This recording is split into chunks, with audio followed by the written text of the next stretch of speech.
আজকের এই বিদায় অনুষ্ঠানে উপস্থিত আমার মাথার তাজ ওলামায়ে আসাতিজায়ে কেরাম এবং আমার ভাই ও বন্ধুরা, আমি জামিয়া মাদানিয়াতে দীর্ঘ 9 বছর অধ্যয়নরত ছিলাম।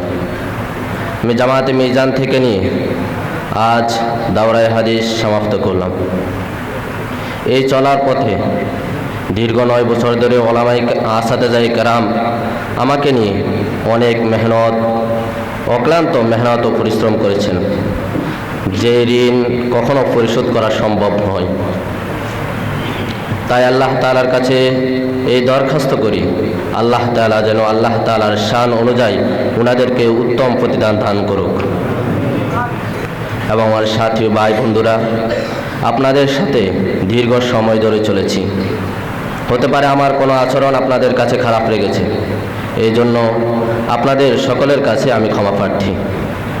অবশেষে একটি কথাই বলবো, চলে যেতে চাইনি এমন তবুও চলে যেতে হয়, চলে যেতে চাইনি এমন তবুও চলে যেতে হয়। ভুলে যেও না হে প্রিয় জামিয়া, আমরা অংশ তোমারই।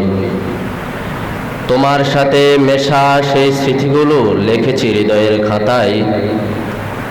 হে প্রিয় জামিয়া, দূরে থাকা যেন দূরত্বের কারণ না হয়। আসসালামু আলাইকুম ওয়া রাহমাতুল্লাহি ওয়া বারাকাতুহু।